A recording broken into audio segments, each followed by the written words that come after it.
Bonjour tout le monde, j'espère que vous allez bien.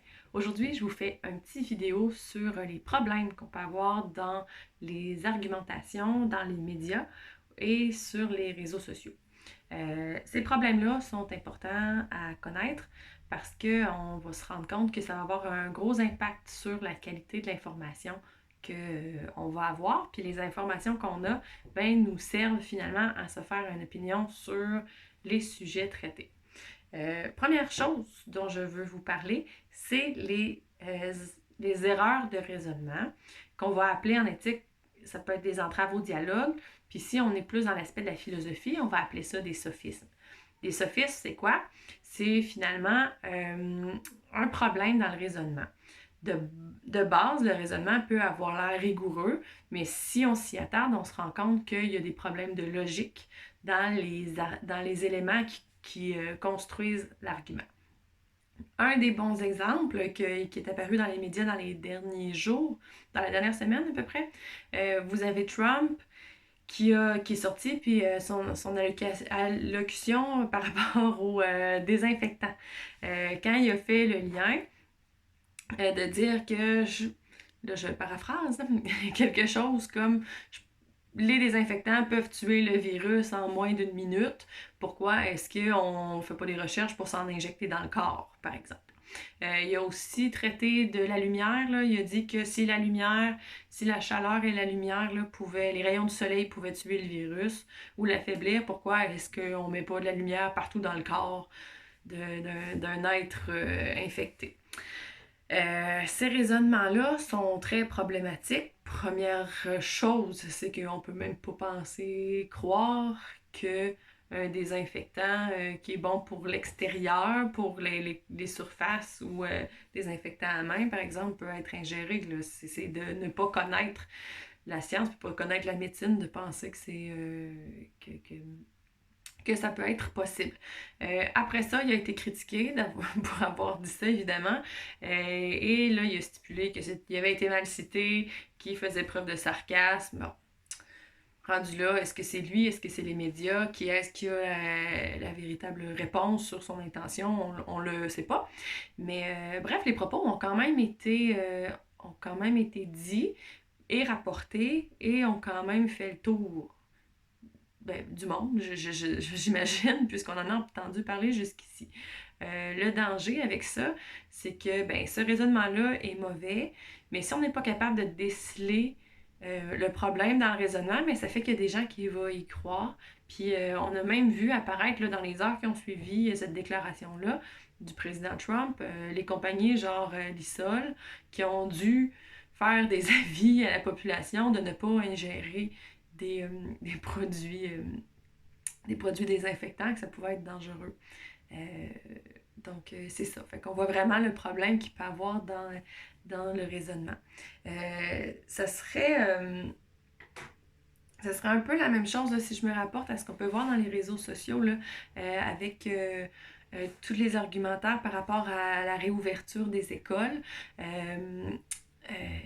Je pense qu'il y a des spécialistes qui regardent ça, qui prennent les bonnes décisions. Je pense qu'on doit leur faire confiance. Ça ne veut pas dire qu'on ne peut pas avoir d'opinion sur le sujet, puis ça ne veut pas dire qu'on ne peut pas avoir d'arguments. En fait, chaque famille va avoir ses arguments, puis ses raisons, puis c'est parfait, c'est correct. C'est ça la liberté de croyance. Vous avez le droit à votre opinion, puis c'est super. Par contre, il faut faire attention dans les arguments. J'ai vu beaucoup sur les réseaux sociaux des gens dire que ça n'avait pas de bon sens parce qu'on a échappé la situation dans les CHSLD, donc c'est clair qu'on va l'échapper dans les écoles. Faut savoir que c'est un argument qui est pas juste parce qu'on ne peut pas comparer la situation dans les CHSLD puis la situation dans les écoles. Pour les simples et bonnes raisons que, première des choses, c'est pas la même clientèle. Les gens dans les CHSLD, c'est déjà des gens qui sont malades, qui sont à risque, où les soins donnés aux patients, mais c'est des soins de proximité parce qu'on va laver les personnes, par exemple, ou leur donner des soins. Alors que dans les écoles, c'est des jeunes qui s'y retrouvent. Le contact entre l'enseignant et les enfants est différent. Là. Théoriquement, on n'est pas supposé vous laver. Donc, C'est quand même ça qu'il faut tenir en considération. Ceci étant dit, c'est possible qu'on soit contre la réouverture des écoles. Sauf que cet argument-là, pour être contre les ouvertures des écoles, n'est pas un argument qui est valable. Ça prend un argument qui est basé sur des faits réels et qu'on peut réellement comparer, par exemple. Voilà. Sinon, un autre aspect que je voulais vous parler, outre les erreurs de raisonnement, c'est aussi le manque d'informations. On va voir aussi beaucoup de personnes qui vont relayer des informations, relayer des articles sans avoir lu le contenu. J'ai deux exemples par rapport à ça. Mon premier exemple, c'est par exemple les suites de l'allocution de Trump là, sur les désinfectants. Suite à ça, on a vu des articles apparaître, hausse des intoxications aux produits nettoyants au Québec. Bon, c'est sûr que si vous avez lu les deux nouvelles côte à côte, on fait le lien entre « Oh mon Dieu, les gens ont écouté Trump, puis les gens ont ingéré des produits nettoyants, ça n'a pas de bon sens. » Puis si on fait juste lire le titre, on va retransférer la nouvelle, puis c'est ça qu'on va croire. Par contre, si on lit l'article, on va se rendre compte que, non, ce qui est décrit, c'est que les intoxications, c'est surtout chez les jeunes enfants de 0,5 ans, parce que les produits ménagers sont plus disponibles, puis qu'ils vont en ingérer finalement. Fait que le lien que j'aurais pu faire avec ce que Trump a dit, puis là, j'aurais pu vraiment croire que c'est ça, puis que les Québécois en ont ingéré à cause que Trump a dit ça, si j'avais lu l'article, je me serais rendu compte que c'est pas du tout ce qui est avancé. Autre nouvelle qui peut être intéressante, c'est qu'on va voir des cas, peut-être que vous avez vu passer ça, là, des articles qui disent que finalement, le coronavirus est peut-être dangereux pour les enfants parce qu'en Angleterre, on a apporté des cas de blablabla. Bon. C'est des articles qui ont fait le tour des réseaux sociaux. Si vous lisez le titre, c'est sûr que c'est alarmant parce que le titre, c'est toujours « Le coronavirus peut rendre les enfants malades, nouveaux cas », puis tout ça.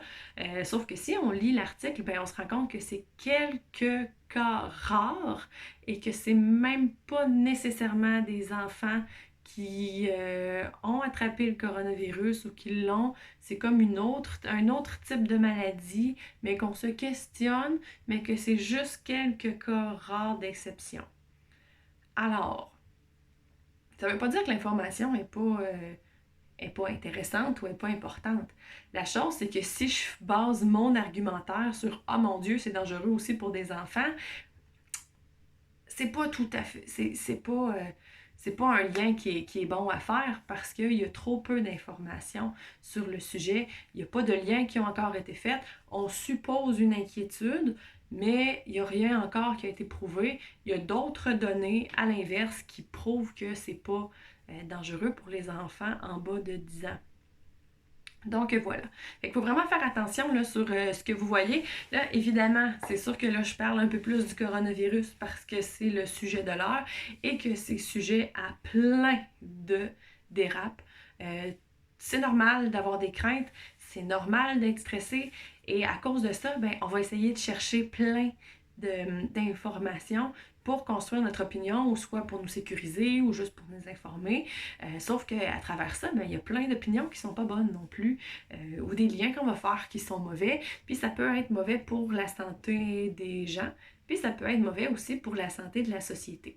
Donc, c'est super important d'être capable de déceler ces problèmes-là. C'est un super gros défi. Parce que pour vrai, c'est vraiment difficile. Ça peut être vraiment difficile. Il y a des choses plus évidentes que d'autres. Puis, au cours des prochaines semaines, on va pouvoir creuser un petit peu, fouiller un petit peu plus pour essayer de trouver ce genre d'argument-là. Il ne sera pas toujours question du coronavirus, évidemment. On va essayer de faire autre chose aussi. Bref, c'est vraiment c'est vraiment quelque chose qu'on voit puis dont vous avez aussi accès. Voilà. C'est tout pour cette vidéo. Alors, je vous souhaite une bonne journée et je vous dis à la prochaine. Bye!